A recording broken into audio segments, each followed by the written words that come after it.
Hi everyone, Aaron here for Zollotech, and iOS 16.6 Beta 2 has been out for a few days, and while many of us are anxiously awaiting iOS 17, Apple will still release iOS 16 updates typically until September.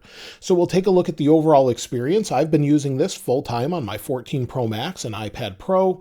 We'll also take a look at your experience based off the YouTube community poll, where there's over 9,200 votes and 188 comments.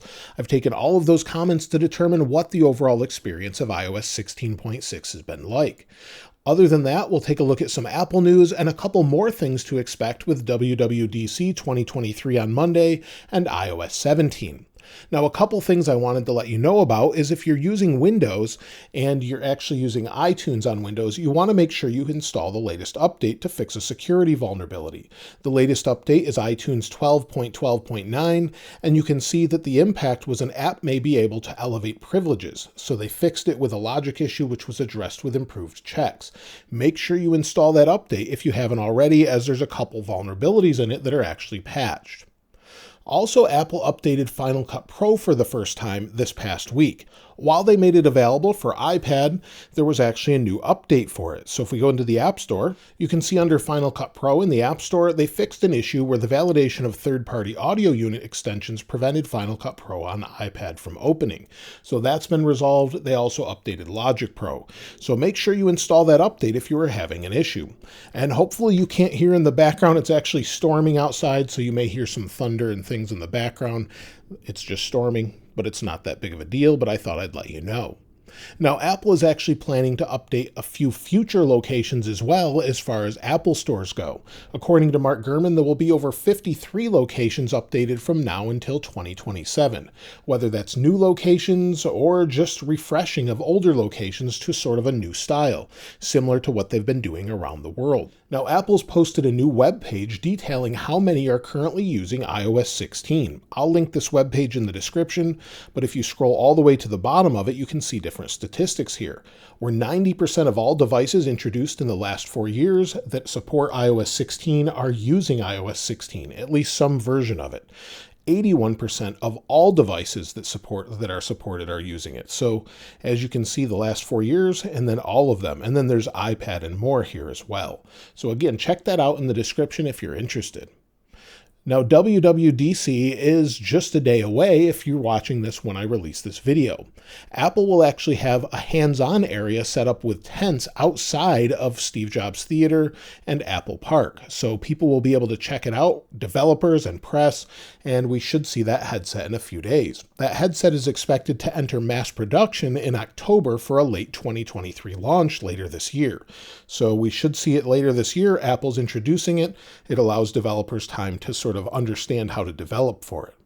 We're also expecting a couple new things at WWDC. A new Mac Studio, as Apple's actually halted some of the overall availability of sales of the current one. So we expect M2, maybe M2 Ultra, maybe even a Mac Pro should be shown there. If Apple doesn't show a Mac Pro at WWDC, maybe they won't be releasing an Apple Silicon version of it.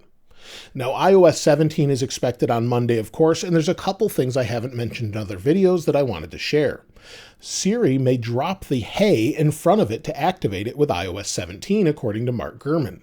So instead of saying Hey and then the word, you could actually activate Siri differently this time around. Maybe we'll even be able to customize it. Also, we've heard that the Wallet app is going to get an update, and you can currently see your Apple Card balance, but you can't see the balance of other cards that you've added to Apple Wallet. This may be changing with iOS 17. Now, iOS 16.5.1 was sort of expected by a lot of people. We had the release of watchOS 9.5.1 to fix a few little issues that Apple didn't specify, but we also expected maybe an iOS 16.5.1 to fix the issue that people are having with the Lightning to USB 3 adapter. Now, this actually works for me if you power it here with Lightning. It works fine to transfer from a camera to the iPhone. However, it doesn't reverse power any devices connected to it. So that seems to be the problem. And it doesn't seem to be any different in iOS 16.6. People asked me to try this. I couldn't get it to power my camera in either of those versions. So it looks like Apple still needs to fix that issue. If you're having a different experience, let me know in the comments below.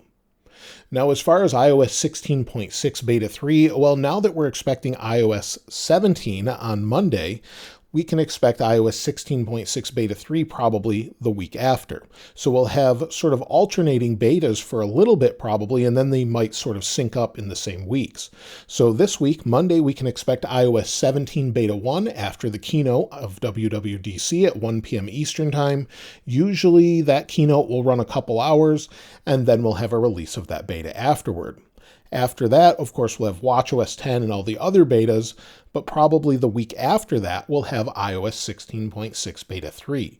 So Apple will run both of those betas all the way until the final release of iOS 17, usually before the next iPhone, which in this case it would be iPhone 15 in September. So that's usually what we'll have. So expect that release Monday, of course, with the following beta the week after that, and then maybe they'll sort of sync up eventually with public betas. Now, as far as iOS 16.6 Beta 2's overall experience, for me it's actually been quite stable. I've had 0 crashes, it's been smooth and fast, things like ProMotion are nice and smooth, no issues, and it just seems to be performing as you would expect. No issues whatsoever as far as that goes. Opening apps is fast. Sometimes, though, I've had some odd issues with connectivity. So while there haven't been really many bugs for me with app crashes or more, it seems like I've had connectivity issues here and there. I went on a quick day vacation or so, lost connectivity here and there, while I have a different phone that didn't, a Pixel phone. So there's definitely some odd issues here and there. Also, there does not seem to be any camera improvements this time around. Again, I don't think Apple's going to do anything. Maybe with iOS 17, they're revamping the whole app altogether, and that's why we haven't seen that. Maybe we'll see some differences there. Also, we still have that notification bug where you swipe, and it goes up and sort of is a little glitchy as we swipe up. It jumps around, doesn't behave as you would expect. Also, a couple people have said when they're using screen share on FaceTime and on Bluetooth, the overall sound will stop. They have to hang up and then call back for it to work again. Also, another person actually said that their screen was freezing. I haven't heard that a whole lot, but people have definitely experienced some bugs with this update. Also, I did a poll on Twitter and YouTube to see what people were using and also how it was going for them. Let's take a look at the Twitter poll. And you'll see on Twitter, I had 1,257 votes. 55% of people said that it was great with no bugs. 26% said it has some bugs. And 19% said it has a lot of bugs. So more than half actually say that it's great without any bugs. Other people are having issues, of course. There always will be bugs in software, as no software is perfect, but it can get much better than it is currently with iOS 16. As far as the YouTube community poll, similarly, it seems many people are running iOS 16.5, but only 20% are running the beta out of 9,200 people. And then you've got 4% on 16.4.1 or older, 3% on 15.7.6 or older, and then 4% on something older, whether that's iOS or Android. So it seems like it's a pretty decent update so far, but now that iOS 17 is coming out, hopefully that will focus on stability and fix all the issues iOS 16 had. I had high hopes for iOS 16, and it just isn't that great. However, this will be the last of probably most of the updates for iOS 16. There won't be many more with updates, and we won't have many features with that. iOS 17 will have all the new features. Now, if we take a look at battery, we'll go into settings, go down to battery health and charging. I'm down to 96% capacity. However, if we take a look at Coconut battery on the Mac, I'm down to 97.5% of the battery capacity with 198 cycles of the battery. So 80% after 2 years is normal. This is still the worst I've ever had on any iPhone, probably since we had battery health. Usually it will last me about a year. I've charged the same way overnight on an Apple certified charger at night, no problems. MagSafe is what I've been using for the past few years. So really I've never had this issue before, except with the 14 Pro Max. As far as my battery life itself, if we take a look, it hasn't been great. You'll see I used almost 70 or 75% of the battery and had 3 hours and 11 minutes of screen active time, 11 hours and 9 minutes of screen idle time. The day before, I had pretty good usage, 5 hours and 4 minutes of screen active time, but again, 75% of the battery. So that's not very good. Abhishek sent in his battery, and you can see here, this is on an iPhone 11 Pro Max with 95% battery health. He used it for 1 hour and 36 minutes of screen on time and used less than 25% of the battery. So he's doing pretty normal compared to what we've seen before. He should easily get about 10 hours of screen on time if it continues to have the same usage. As far as overall performance, I said it was great, like I mentioned before. However, the heat for some people has been much better this time around, where it's just not getting hot randomly where it did with 16.5 or 16.6 beta 1. Most people say the battery is better, and most people say the overall performance in heat of the phone, it seems to be better, where there's just no random heating up with no apps open or doing anything on it. So overall, it seems to be pretty good. Bluetooth connectivity seems to be decent as well, including AirPods and connecting to CarPlay. I really haven't had too many issues this time around. Of course, it's going to take forever to connect this time around. There we go. But that's because I have multiple devices on, a MacBook, my iPad, and others. So it seems to be pretty good for me this time around. No dropouts or anything. But like I mentioned, connectivity has been a little bit spotty. As far as the overall comments, let's take a look at some of those. I'm using iOS 16.6 Beta 2 on my iPhone 14 Pro Max and haven't noticed any battery drain. I took the phone off the charger at 11 and used it a lot with Bluetooth on my watch, and at the moment it's at 62%, which is better than the first 16.6 beta.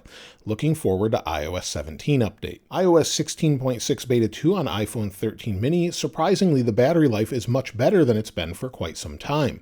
Also had some problems with my phone heating up that seems to be improved. Using iOS 16.6 on my iPhone 13 Pro and iPad 8th Gen. No issues so far, no app crashes. Battery has been pretty good, getting a whole day without any issues on my 13 Pro. Really impressed with it. Love your vids. Thank you. Hey Aaron, this time I am actually facing quite a bit of weird bugs though. While starting or ending the screen recording, the animations are getting stuck in the dynamic island. Also, when I was sending some documents from Telegram to WhatsApp, it wasn't popping up the share option. Also, I generally turn off everything and turn on battery saver while going to sleep, and in the morning it will still be on 100%. But one day out of the blue it went down to 92%. I'm on 16.6 Beta 2 on my 14 Pro Max. And Sean Flynn said, "Hi Aaron, I'm using iOS 16.6 Public Beta 2 on my iPhone 12. It has been pretty solid. A few minor bugs here and there. Battery gets me through the day easily. Always been a fan of your videos. Thank you." And so that's everything with iOS 16.6 Beta 2.